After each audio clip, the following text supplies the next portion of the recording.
Hey, it's Zero at ReviewZoneHD, and with the end of the current console generation drawing to a close, I figured now would be a great time to do a countdown for the one genre of games that I enjoy playing the most, which is role-playing games. This is a video that I've been waiting a very long time to do. I've played all 40 of these titles extensively, with the exception of 2, and I'll point those out when I reach them in the video. I've covered and reviewed at least 30 of these titles over the last couple years. I'll put the links in the description for those videos if you want to check any of that out. For sequels and trilogies, I will take the highest scored game in that series and just place one in the countdown. So for example, there's 3 Mass Effect games, so instead of listing all 3, I will only be placing the highest rated one in the countdown, which in that case is going to be Mass Effect 2. I'm showing some old school Final Fantasy here at the start because Final Fantasy VI, better known as Final Fantasy III on the Super Nintendo, is my all-time favorite role-playing game, but of course it will not be in the countdown, as this is strictly going to be for the PS3 and Xbox 360 games. Just like in the last few countdowns I've done, I will be using Metacritic scores to arrange the order, and since most of these titles are cross-platform, I'm going to be using the PlayStation 3 score to make things a little easier on myself, except of course for the games that are exclusive to the Xbox 360, such as Fable. I'll be giving my own opinion of each title, and it's important to keep in mind some of the scores could change if more reviews are turned in later, but they are accurate as of May 28, 2013. In the case of a tied score, I place the games in the order that I decided, and as with any countdown I do, I always include a few games to avoid. So without further delay, let's go ahead and get right into it. Somebody's got to hold down that last spot, and in this case it just so happens to be a game that I placed at number 14 in the top 20 countdown for my favorite titles of last year. The graphics look dated, the combat's a bit wonky, but Arisen 2 has some of the best voice acting and dialogue that you're going to find in any RPG. There were only 13 reviews turned in for it to produce the horrendous 47 score that it's holding, one of the few ratings that I feel is just way off in this countdown. At number 39, Cross Edge is one super grind-heavy JRPG that's only going to appeal to a certain crowd. It's not a terrible game, and a patient gamer could enjoy it. However, to obtain a platinum trophy, you have to follow a very specific path to obtain a certain ending, and that may deter some from enjoying this game.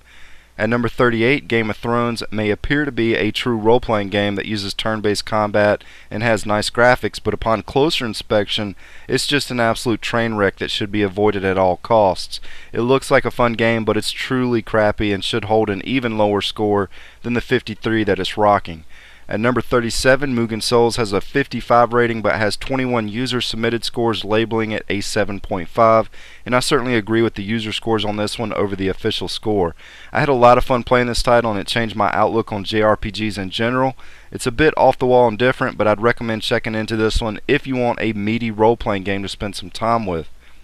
At number 36, Hyperdimension Neptunia Victory is floating in the same boat as Mugen Souls.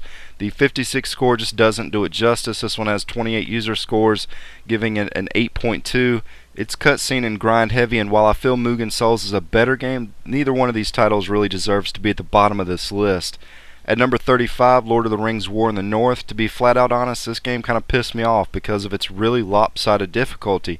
One minute I'd be breezing through the game, and then the next I'd be taking turns with my party members playing medic to see who could have the most revivals in a boss fight.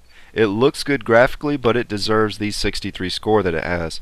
At number 34, the original White Knight Chronicles almost resembled an MMO for the console, and I'm sad to report that the server will be shut down next month for it. It reuses a lot of the same enemies, but it was a blast to play with friends. However, once online is removed, it probably won't be worth playing at that point. At number 33, Alpha Protocol is the definition of an underrated game. Most of the people that have played all the way through this one loved it and played it multiple times, and I'm in that select group. It's a great RPG game, but not a great shooter, so your enjoyment on this one will really be based on what you're expecting out of this game before you ever even cut it on.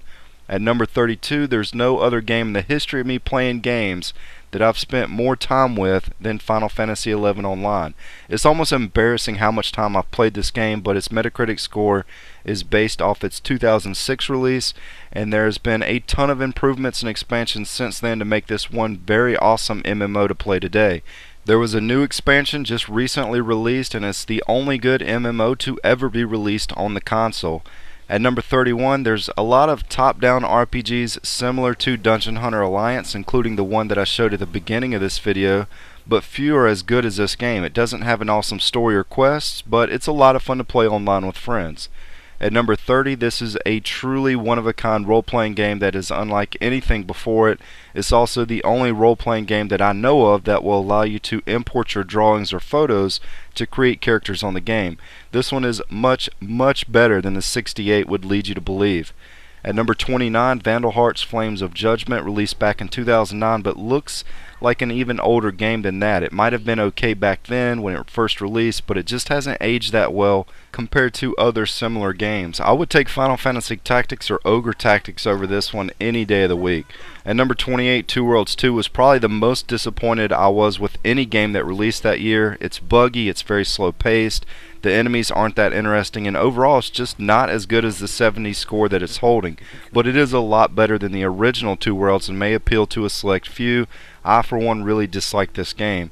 At number 27, not to be confused with Harvest Moon, Rainbow Moon is a really great PlayStation Store budget title.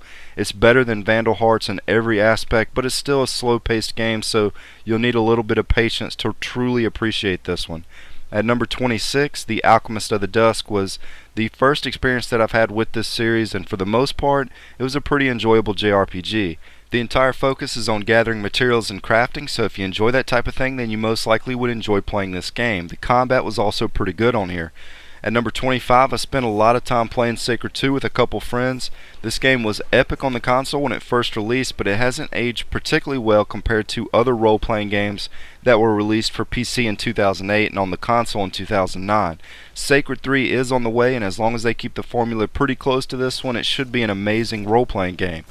At number 24, the original Dead Island holds a 71 score, whereas Riptide coughed up a 62.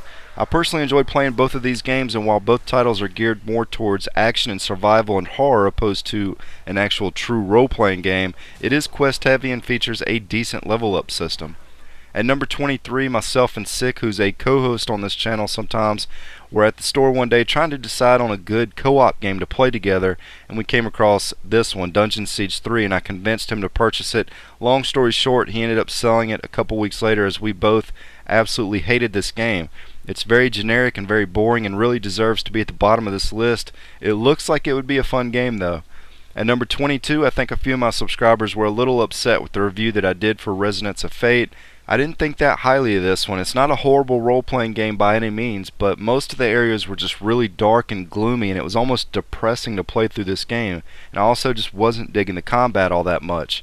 At number 21, Star Ocean: The Last Hope felt like a next-generation version of an old-school classic. Other than the little girl that had an extremely annoying voice, I thoroughly enjoyed playing this game. If you have a lot of time on your hands and want to dig into a deep role-playing game, this would be a very good choice as it's aged pretty well. At number 20, some of you may chuckle at the fact that I even included this dinky costume quest game in an RPG countdown, but for the few of you that have actually played this game, you would probably understand why it's in here. It's a bit watered down and simple, but it's a great role-playing game to play around Halloween, and it has a certain charm to it. At number 19, if you go watch the review that Classic Game Room did for this one, I think he says the word Zelda about 1,000,000 times in the video, but that is the first thing that I thought about when playing 3D Dot Heroes. It's a bit light on the RPG factor and more of a top-down action-adventure game, but a lot of the sites listed it as an RPG, so here you go, the number 19 spot with a very deserving 77 score.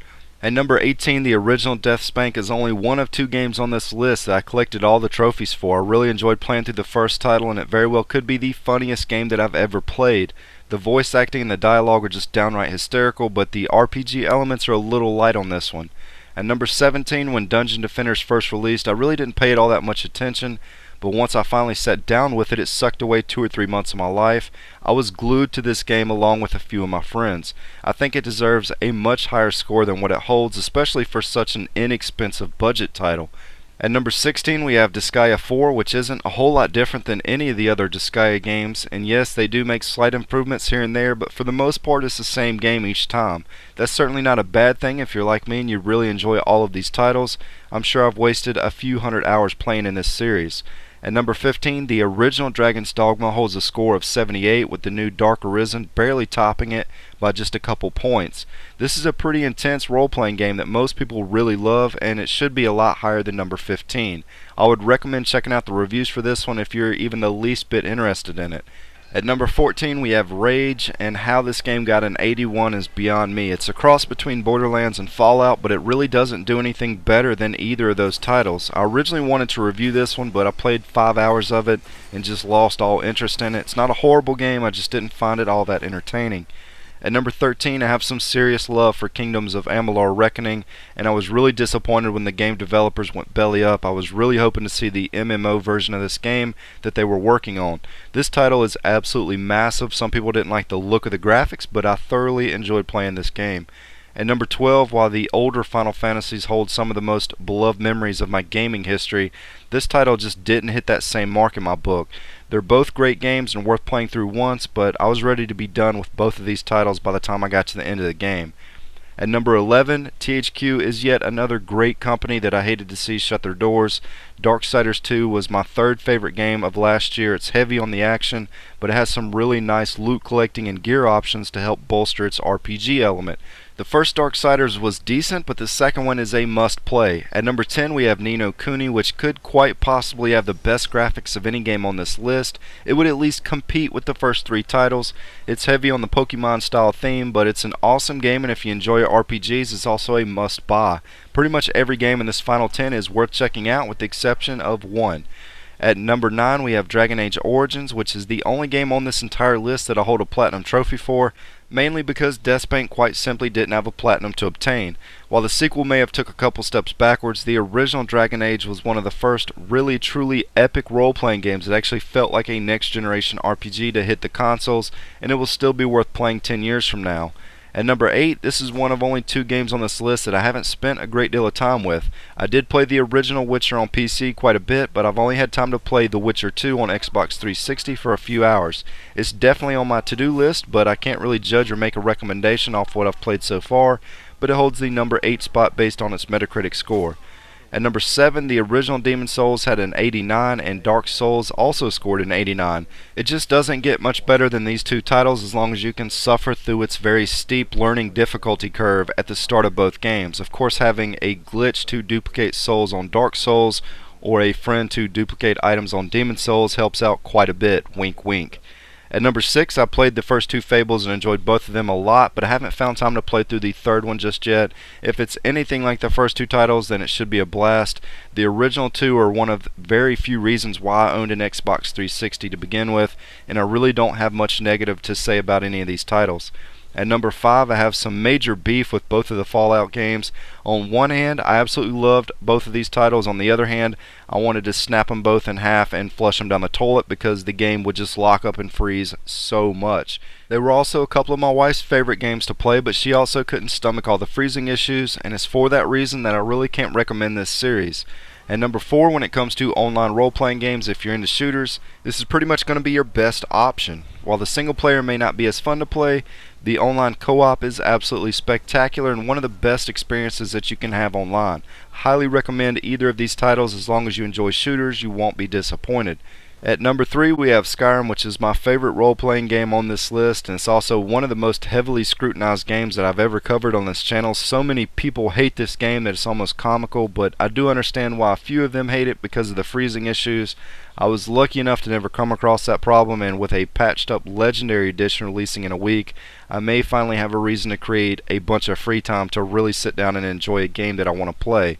At number 2, we come to the main reason why I could not do a top 40 countdown and arrange the games in the order that I felt they should be in, because I have not played any of the 3 Mass Effect titles, and you just cannot do an RPG countdown like this and not include this series. When the first 2 titles released, I was too busy with other things, but if I ever find a vast amount of free time that I'll probably never have, I will certainly go check these games out. At number 1, a little birdie told me Bioshock Infinite may win Game of the Year. I don't know for sure if it will or not because we still have 6 months to go, but it's definitely going to be in the discussion.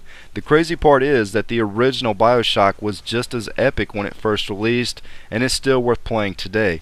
All 3 games have a great story and great combat. All 3 games have a really high score on Metacritic, and it's easy to see why this series would hold down the number 1 spot.